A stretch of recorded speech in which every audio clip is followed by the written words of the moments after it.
गरुड़ पुराण में मांस खाने वालों के लिए क्या सजा बताई गई है।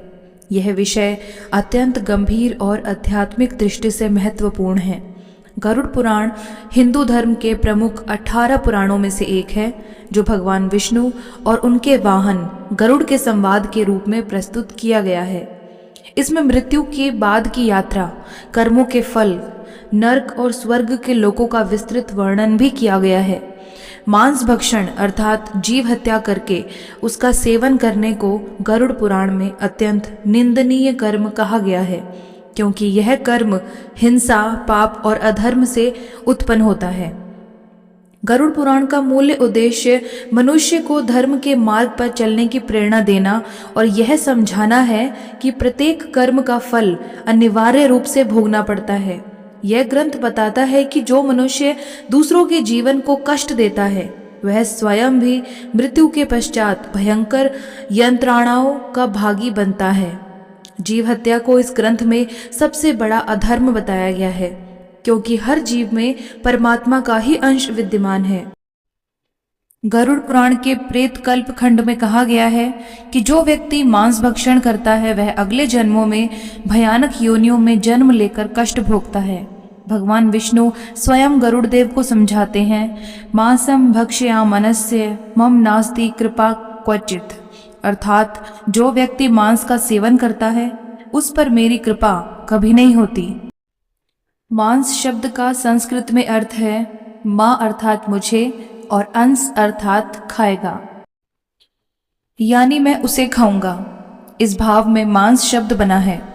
इसका संकेत यह है कि जो जीव किसी अन्य जीव का मांस खाता है, उसे आने वाले जन्मों में वही जीव उसके मांस का भक्षण करेगा। यह पुनर्जन्म और कर्म के सिद्धांत का जीवंत उदाहरण है।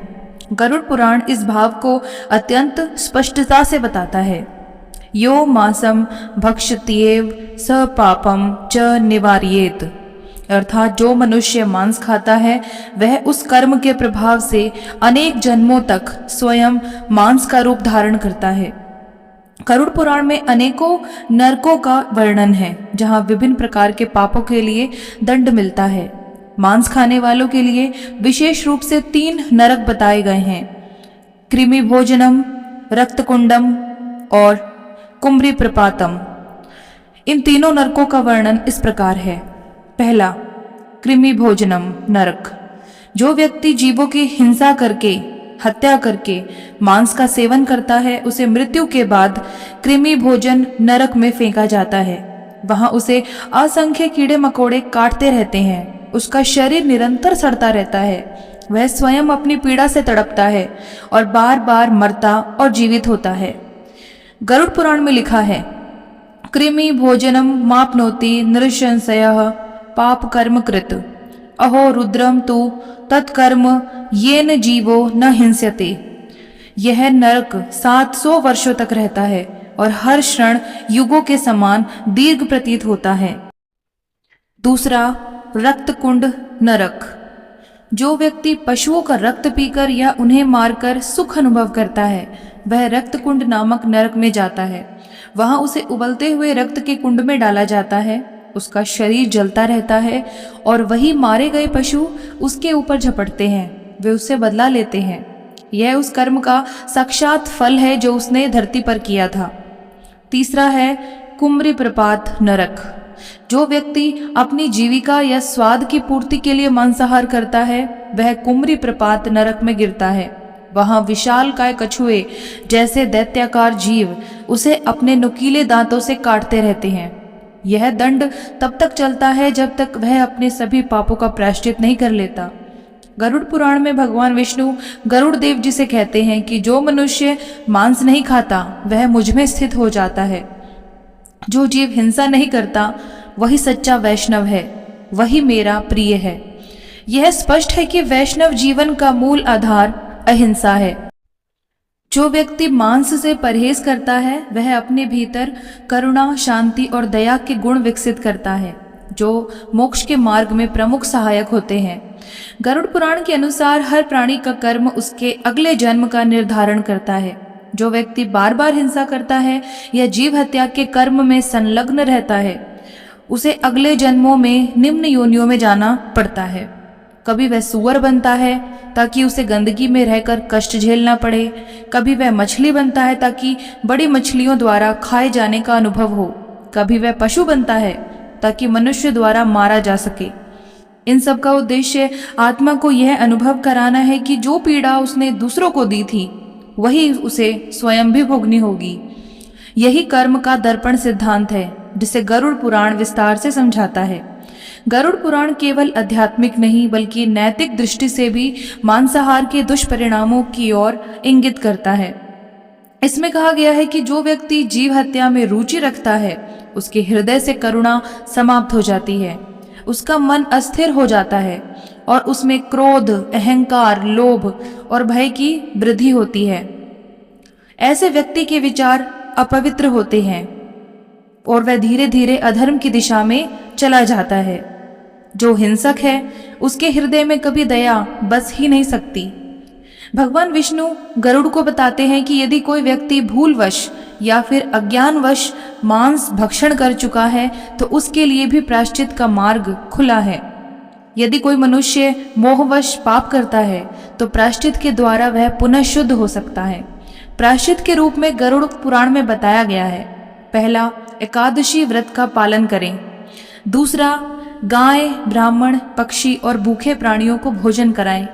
तीसरा, मांस छोड़ने का दृढ़ संकल्प करें। चौथा, ओम नमो नारायणाय मंत्र का नित्य जाप करें।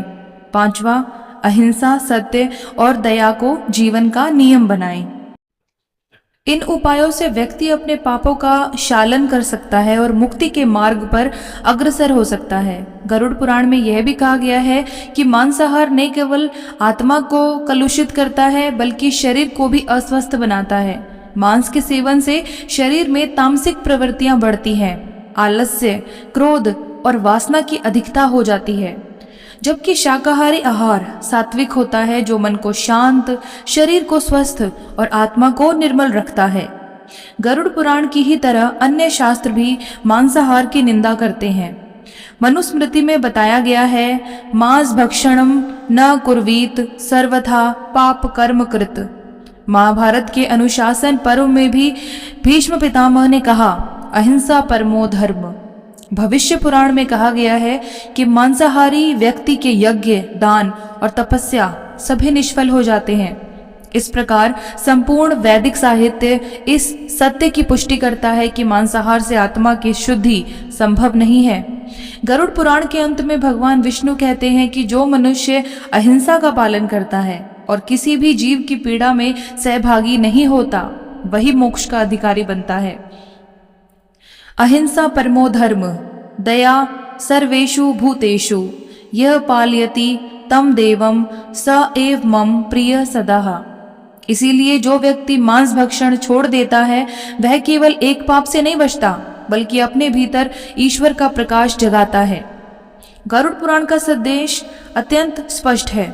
मांस भक्षण केवल एक भोजन की आदत नहीं बल्कि आत्मा पर पाप का बोझ है। जो व्यक्ति इसे छोड़ देता है वह अपने भीतर करुणा, शांति और ईश्वर की अनुभूति प्राप्त करता है। जो व्यक्ति जीवों की हिंसा करता है उसे मृत्यु के बाद ऐसे भयंकर नरकों में गिरना पड़ता है जहां वह उन्हीं प्राणियों द्वारा प्रताड़ित होता है जिनकी उसने हत्याएं की थी। यह संदेश केवल भय के लिए नहीं बल्कि जागृति के लिए है, ताकि मनुष्य अपनी आत्मा के स्तर को ऊंचा उठा सके और ईश्वर के समीप पहुंच सके। गरुड़ पुराण का सार यही है कि जो सब में ईश्वर को देखता है वही सच्चा भक्त है और जो किसी को भी कष्ट नहीं देता वही सच्चा धर्मात्मा है।